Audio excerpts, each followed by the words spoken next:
ओम शांति। आज की डेट है 30 अप्रैल 2024। मुरली के 5 मुख्य पॉइंट्स हैं जिसे दिन भर मनन चिंतन करना है।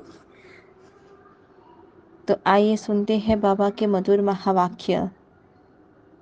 फर्स्ट पॉइंट है, रूहानी बाप है बेहद का बाप। रूहानी बच्चे भी हुए बेहद के बच्चे। सबको एक दो के पीछे आना ही है पाठ बजाने के लिए। तो ऐसे कहेंगे कि सभी जीवन मुक्ति में आते हैं वाया मुक्तिधाम, माना मुक्तिधाम होकर हम फिर जीवन मुक्ति में आते हैं। भक्ति और ज्ञान दोनों अलग अलग है। भक्ति माला के बाद होती है ज्ञान की माला। सबसे पहले होती है भक्ति की माला, फिर है रुद्र की माला। जो लोग भक्ति करते हैं, जैसे कि भक्ति में पहला नंबर है मीरा का, ऐसे ही भक्ति माला बनती है। फिर होता है रुद्र माला। जो बेहद के बच्चे बेहद के रूहानी बाप से पढ़ते हैं वह रुद्र माला में आते हैं, और जिसकी अंतमति सुगति होती है, पास विद ऑनर होते हैं, वह आते हैं रुंद माला में, विजय माला में। कहते हैं विष्णु की विजयंती माला बनेगी। ऊंचे ते ऊंचा है शिव बाबा, फिर ऊंचे ते ऊंचे है विष्णु का राज्य। भक्ति मार्ग में तो अनेक चित्र बना दिए हैं, शिव और शंकर को ही मिला दिया है। सेकंड पॉइंट है, बाबा ने सूक्ष्म वतन के बारे में बताया है कि सूक्ष्म वतन सिर्फ पुरुषोत्तम संगम युग पर ही होता है।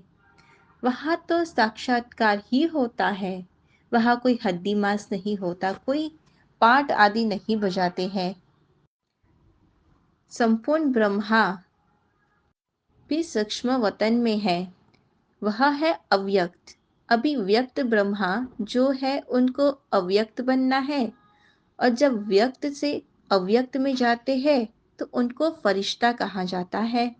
तो बाबा हमें भी कहते हैं व्यक्त में रहकर अव्यक्त बनो, फरिश्ता बनो, तीनों लोकों की सैर करो। इसलिए बाबा कहते हैं बच्चे अपने को आत्मा समझ मुझ परमपिता परमात्मा को याद करो तो तमो प्रधान से सतो प्रधान बन जाएंगे। क्योंकि अभी वापस घर जाना है, सब कुछ विनाश होना है। भक्ति मार्ग में मनुष्य कितने तुच्छ बुद्धि के थे, बाबा ने आकर हमें स्वच्छ बुद्धि दिया है, देवी गुण धारण करने को कहा है। बाबा कहते हैं अंत में हमारी ब्राह्मणों की भी माला बनती है, माना विजय की माला बनती है, विष्णु की माला बनती है। पावन होकर हमें घर जाना है। मूल वतन में सब पावन है, सुख धाम में भी सब पावन है। गोया अब पावन दुनिया स्थापन हो रही है। यह सब ड्रामा में नूंद है। थर्ड पॉइंट है, यह है संगम युग। संगम युग पर ही रावण संप्रदाय और राम संप्रदाय दोनों होते हैं। यह तो ड्रामा का प्लान है। जैसे जैसे ड्रामा आगे बढ़ता जाएगा वैसे वैसे रिकॉर्ड में जो भरा हुआ है वह भी खुलता जाएगा। बाबा कुछ भी इन एडवांस में नहीं बोलते। जो भी रिकॉर्ड में जिस समय नूंद है उसी समय अनुसार वह राज खुलते जाएंगे। बाबा बोलता जाता है। ऐसे नहीं होता कि रिकॉर्ड से सुई उठाकर बीच में रख दे, नहीं। बाबा कहते हैं हम कितने पदमा पदम भाग्यशाली बच्चे हैं। क्यों? क्योंकि हमें स्वर्ग की प्राप्ति होती है। बाबा ने आज स्वर्ग में थोड़ा सा डिटेल में समझाया है कि वहाँ की हर एक चीज़ में 100% खुशबू रहती है, और यहाँ तो 1% नहीं है। वहाँ तो फूल भी फर्स्ट क्लास होते हैं। वहाँ तो किस्म किस्म की चीज़ें होगी, बर्तन भी सोने के होंगे। जैसे यहाँ पे पत्थर है, वहाँ तो सोना ही सोना होता है, रेती में भी सोना होता है। तो विचार करो कि कितना सोना होगा जिससे मकान आदि बनेंगे। वहाँ का मौसम भी ऋतु बरसात होंगे, ऋतु मौसम होगा, ना सर्दी और ना गर्मी। वहाँ गर्मी का दुख ही नहीं जो पंखे आदि चलाने पड़े, नाम ही है स्वर्ग। वहाँ कोई बास आदि होती नहीं जो अगरबत्ती जलाने पड़े, वहाँ कोई गंध आदि की बात नहीं रहती।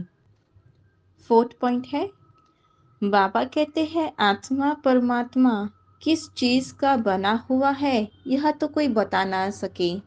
आत्मा और परमात्मा तो है ही बिंदु ज्योतिर्लिंग, ज्योति स्वरूप है, प्रकाश है, लाइट है। यह शरीर 5 तत्वों का बना हुआ है। आत्मा तो 5 तत्वों से भी उत्तम है। पहले हम भक्ति करते थे शिव जी की, फिर धीरे धीरे भक्ति देवताओं की शुरू की। पहले हम करते थे अव्यभिचारी भक्ति, फिर व्यभिचारी हो गई है। सतयुग में भी 5 तत्व शुद्ध होते थे, यहाँ तो अशुद्ध है। बाबा कहते हैं इन सब बातों को छोड़ना है, इतना क्वेश्चन आंसर्स में नहीं जाना है। बस याद रहे हमारा जीवन एक छोटा सा जीवन है, बहुत वैल्यूएबल है, जहाँ हमें भगवान स्वयं आकर हमें पढ़ा रहे हैं।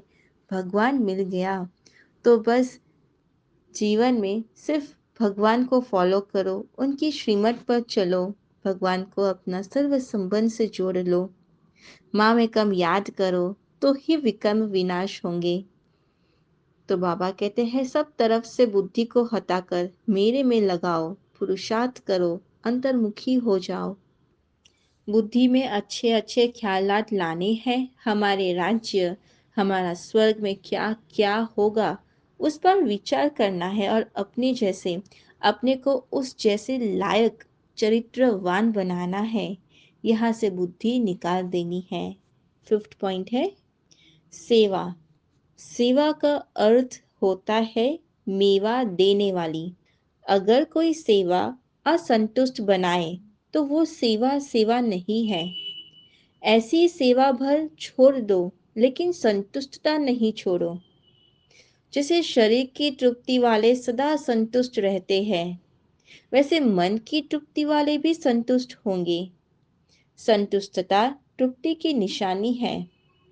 तृप्त आत्मा में कोई भी हद की इच्छा, अपना मान शान, सैल्वेशन, साधन की भूख नहीं होगी। वे हद की सर्व चाहना से परे सदा संपन्न और सम्मान होंगे। सेवा का अर्थ है मेवा देने वाली।